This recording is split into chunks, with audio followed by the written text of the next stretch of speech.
This game is a heavyweight battle between two chess legends, the immovable object, Tigran Petrosian, against the unstoppable force, Mikhail. There are so many unbelievable ideas going on in this masterpiece. It cannot help but make us all better chess players to go over this game. Tal had white, Petrosian had black.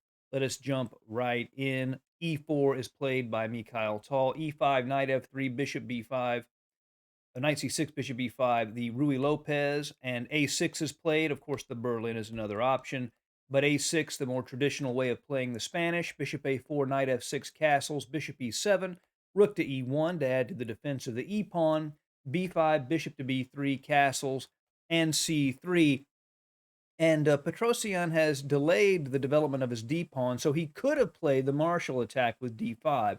That wasn't really his style, and he did play d6, the more traditional move order for the Spanish. H3 is played by Tal. He wants to play d4, but the bishop pinning the knight at g4 can be irritating. It's actually still playable, but white often will try to control that square to keep that bishop out. The knight goes to a5, hitting the bishop at b3. The bishop at b3 is much more valuable than that knight, that light squared bishop. So Tal tucks it back at c2, and then Petrosian plays c5, gaining space on the queen side. The positive side he has is that he has space. The downside is this d5 square is a little weak, and the knight at a5 is offside. He's going to need to centralize that piece later. Now Tal plays d4, the standard response, getting the full pawn center at d4 and e4. Petrosian plays queen to c7, an all-purpose move, very common, adds to the defense of e5, and if the c file opens up, that queen is there to take advantage of the c file as well. Knight b to d2. Tal wants to play the knight to f1 and then to either g3 or e3. Bishop to d7. Petrosian is just connecting his rooks, getting his pieces developed. Knight to f1, and now knight to c4. Um, Preparing to perhaps exchange the knight off on e3. B3 is actually the most played move here, but after knight b6, knight to e3, c4, go over this variation very quickly. A4, rook f to e8. Computers give white a small edge with more space, but black has a decent position here. And Tal instead decides to trade off that knight at e4, and he plays knight to e3, knight takes e3, bishop takes e3. So that's a strategic victory for Petrosian. He's been able to exchange off his offside knight, and he's very close to equality here. But here he plays bishop to e6. Maybe rook f to e8 was a bit of a better choice here. The bishop can go back to f8, and he puts some pressure on e4. That's more standard anyway. But he plays bishop to e6, which puts some control over d5. But Tal could have played d5 here if he had wanted to. And after bishop to d7, white does have a slight advantage with the space. But we know Tal liked to attack, and this would lead to a more maneuvering game. And I think that's why he wanted to avoid it.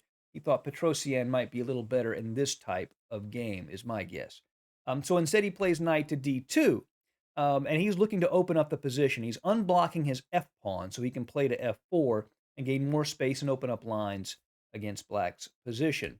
Rook f to e8, and now he goes ahead and plays f4. Again, d5 is a decent move, and the rook at e8 is probably misplaced. It would rather be on f8 to support an f5 push, but he continues with his plan and plays f4. Rook a to d8 is played by Petrosian. Modern computers show us that cd4 is probably best. cd4, rook a to c8, hitting the bishop at c2 when the bishop moves. Kasparov's book on this game claims that white is better, but modern engines really do see this as equal after ef4, bishop f4. The key idea that the engines see was queen to a7, putting pressure on this diagonal, aiming at the king and hitting d4. And after bishop to e3, then bishop to d8, bringing that second piece in to b6. And that's how black builds pressure and holds that position. Rook a to d8 was played in the game. Tal takes on e5, de5, and now d5, gaining space, but now this pawn on d5 is passed. There's no pawn at d6, so this is a protected passed pawn, which is pretty much always an advantage for white. However, black can sometimes blockade that pawn and use it as a shield for a knight, But as we can see here, Petrosian's knight is nowhere near blockading on the d6 square. So Tal has got an edge here. Bishop to d7, c4 is played. He wants to use that pawn to support the d pawn, and obviously bc4, knight c4 would be a really bad decision from black. Now this knight on c4 would be a monster, hitting e5, controlling the blockading square. So rook to b8 is played by Petrosian, and now a4. And Tal, by the way, is fine with locking up this position, as happens in the game after bishop a4, bishop takes, or pawn takes a4, bishop takes a4. He's trading off these light squared bishops, which he's happy with because his light squared bishop is blocked by all his central pawns. After rook b2, rook takes c6, basically Tal can just go to work on that c5 pawn weakness. So he brings that pawn forward, b4, locking up the position. But Tal has a very interesting idea here. He doesn't want it completely locked. He plays a5, and his idea is to play bishop to a4, and again, trade off his bad bishop, which is blocked by all of his central light squared pawns. Rook to f8 from Petrosian. He could play f5, but also the knight can maneuver to e8 and d6 after that move. Bishop to a4 to trade off the bishop. The bishops are traded. And white is much better here.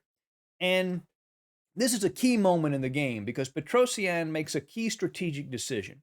He could play somewhat passively, play the knight to d7, the bishop to d6, and play the pawn to f6, and just try to hold the position. But he was worried that Tal would probably find a way through eventually. So he makes a very active, really a brilliant decision, the kind of move that separates world champions from the rest of us. He plays rook to d8.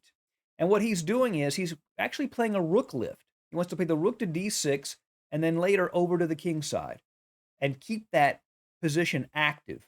A very, very strong and creative idea. Queen to f3, rook to d6, now knight to b3. We see c5 is a target that white wants to go after. The queen can go to f2, and he can pile up on that c5 pawn. The knight goes to d7, defends that pawn, and clears the way for Petrosian's rook to go to g6. Rook a to a1, and now rook to g6, activating the rook. And this rook is quite annoyingly placed for white. Rook to f1, because obviously the rook wasn't doing anything at e1. He wants to place himself on the half-open file. Bishop to d6, again to solidify the central structure. And now h4. In order for white to kick this rook away, he has to advance his h-pawn. And he does succeed in kicking the rook. However, he also weakens his own kingside position. And we will see that this matters quite a bit as the game goes along. Queen to d8, aiming at that pawn. h5. Rook to f6, hitting the queen. And queen to g4. And Tal, after the game, said he felt he was just completely winning here. All he has to do is play g2, g3 to control the f4 square, and his kingside attack would just carry on, and it won't be stopped. Petrosian evaluated it similarly. He said the same thing. So he played what he's most famous for, the positional exchange sacrifice. He doesn't have to play it. There's no immediate tactics from it. It's just a strategic decision to give up the rook for a minor piece. He plays the powerful idea, rook to f4. And it would be possible to not grab the exchange for white and just take with the rook, ef4, bishop f4, and have some control over e5. That was the safer choice. Computers today don't see much difference between one move or the other in terms of the result. So Tal goes ahead and grabs the material, and he takes that rook at f4, and then ef4. So what does Petrosian have in return for his exchange? Well, he has this beautiful e5 square. He has control of these dark squares.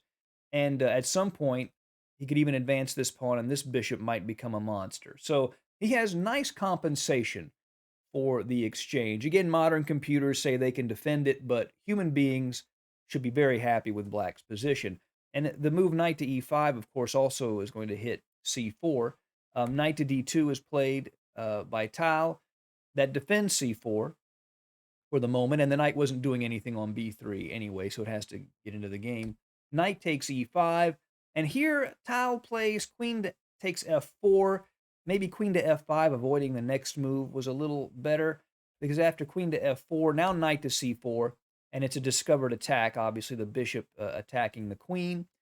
He plays e5, and in this position, it would be a mistake for Petrosian to take on d2 because of this sequence of moves. Pawn takes bishop, knight f1, rook f1, giving the exchange back. But the problem is these d pawns are very, very powerful. After, say, h6, b3, queen takes a5, d7, white has a clear advantage because of these past d pawns. So instead, black takes on e5, knight to e4, threatening to grab that bishop on d6. And also, he could play h5, h6 himself, damaging the king's structure and have a weakness on f6. So he plays h6 to stop that first. And now Atal plays rook a to e1 with a simple threat. Knight takes bishop, followed by queen takes knight, threatening to win a piece. As it turns out, the best move here was actually b3 to control Petrosian's queenside pieces to keep that pawn from advancing to c4. And we'll see why here in a second. Rook a to e1, and here bishop b8, another very strong move from black, keeping the knight from attacking that bishop at d6. And here, the problem is, if Tal wants to play b3 now, knight to d3 comes in and forks the queen and the rook. So he does not have time to play b3. He plays rook to d1 to control that square that the knight was aiming at. But now Petrosian plays c4. And now these pawns are quite dangerous, and they're mobile and cannot be blocked like with a move like b3.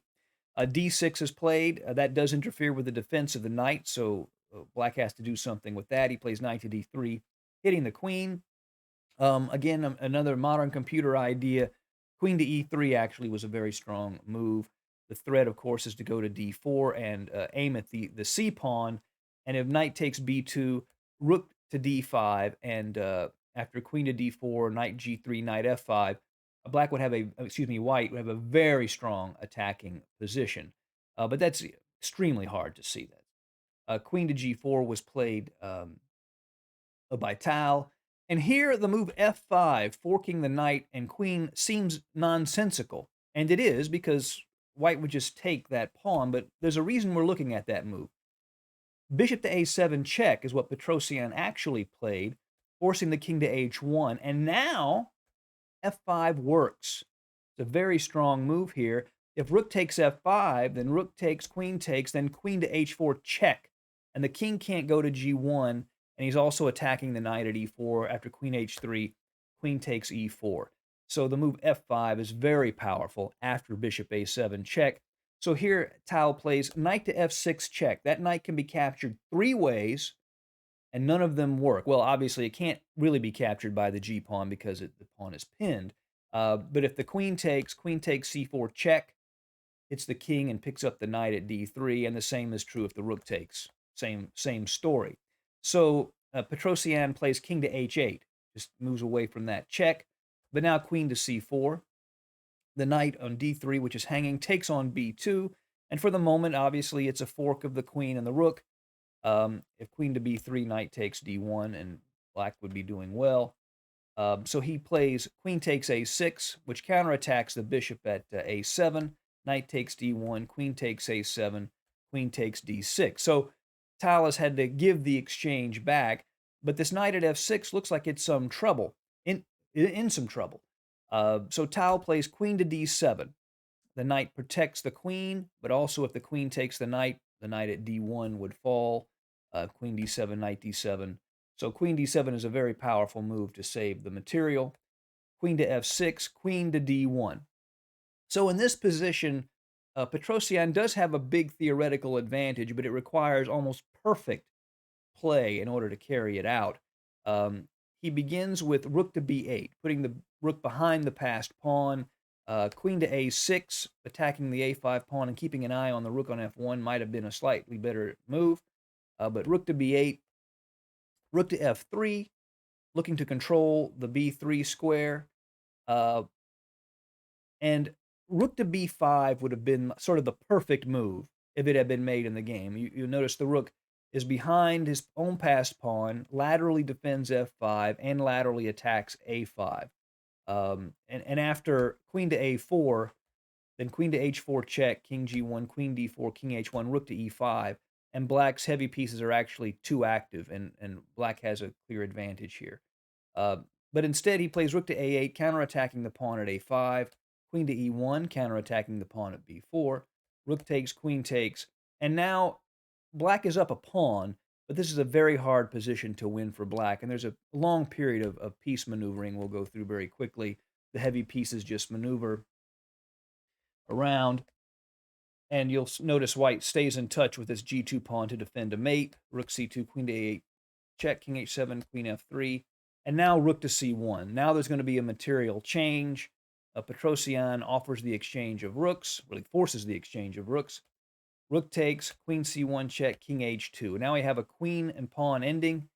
Queen to c7 check, king h3, queen to e5. And here Tal plays a very strong move. He was an incredible endgame player. People underestimate his endgame abilities, I think. G4. Not only does this move reduce the number of pawns, it opens up the b1 h7 diagonal so that his own queen can get there and threaten some perpetual checks later. Pawn takes, king g4, queen g5, check, king h3, queen to f6. Now we know it would be a terrible blunder to take that queen because now black would have a passed pawn and would be winning. But queen to e4 check is played instead now that the f5 pawn has been removed. King to g8, queen to e8. And here, queen to f8 from Petrosian. Now, is it a mistake to take the queen now? No, it is not.